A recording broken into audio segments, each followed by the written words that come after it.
생활법률 시간입니다. 최근 동래구의 한 국공립 어린이집에서 아동학대 정황이 밝혀져 경찰이 수사에 나섰습니다.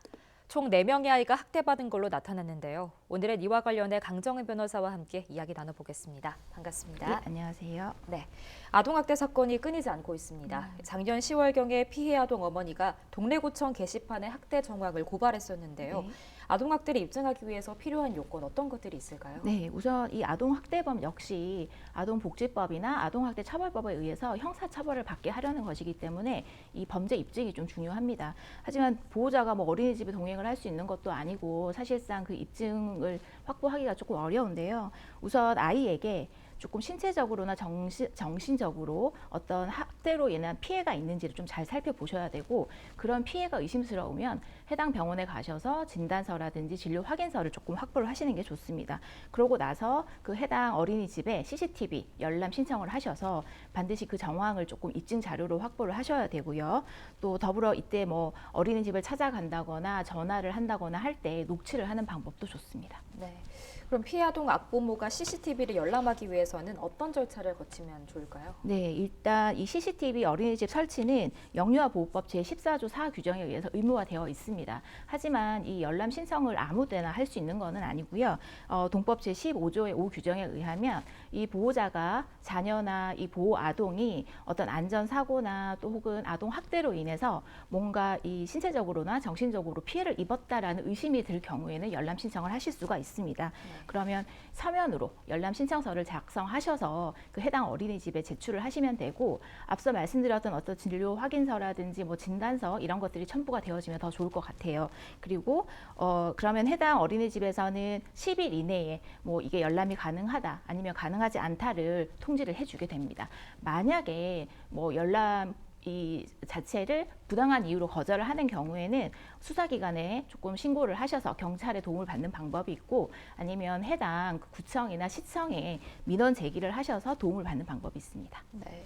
이번에 문제가 되는 게 피해 아동 어머니들이 동래구에 CCTV 열람을 요청을 했었는데 동래구에서 이를 거절했다고 합니다. 반면에 이 가해 교사들은 내용을 봤다고 하는데요. 이 부분 법적으로 성립이 가능한 부분인가요?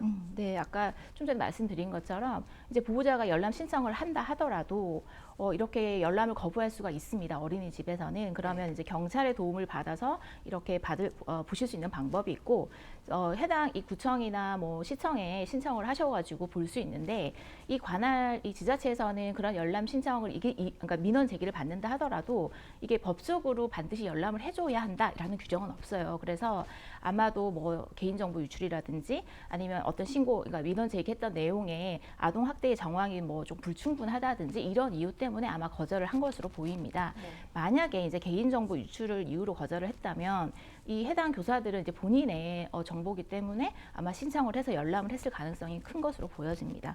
그래서 사실 어떤 법적 규정을 명백하게 위반한 건 아니지만 이런 행위들이 이런 재량 행위라 하더라도 정당화되기는 힘들 것 같고요. 사실상 지자체에서 이 관할 내에 국공립 어린이집에서 발생하는 이 아동 학대 사건을 조금 수사기관과 다르게 좀 너무 엄중하게 보지 않는 부분이 있어서 조금 비난을 받고 있는 부분이 있습니다. 네. 그럼 학대 가해자들이 받는 법적 처벌 어떤 것들이 있을까요? 네, 일단 아동학대와 관련된 형사상 처벌은 아동복지법 17조 그리고 71조에 규정이 되어 있고요. 또 아동학대처벌법 제4조부터 7조까지 규정이 되어 있습니다.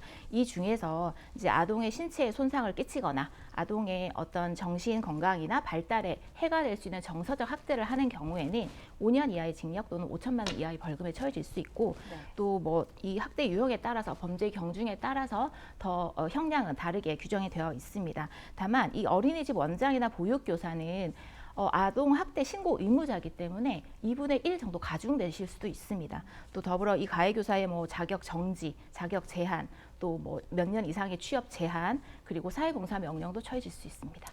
네, 사실 아동기에 받은 학대 기억과 트라우마는 잘 잊혀지지 않는다고 하는데요. 이와 관련한 보상과 치료는 어떻게 이루어질 수 있나요? 네, 이제 이게 어쨌든 형사처벌과 별도로 민사적인 어떤 정신적인 손해나 혹은 신체적인 손해는 민사소송으로 진행하시는 방법밖에 없습니다. 하지만 이번 사건처럼 이 국공립 어린이집에서 아동학대가 발생이 되면 이 아동복지법에 지자체가 피해 아동의 보호와 치료에 그 지원을 제공을 해야 한다는 규정이 있어요. 그래서 심리 치료를 신청해 보실 수 있습니다.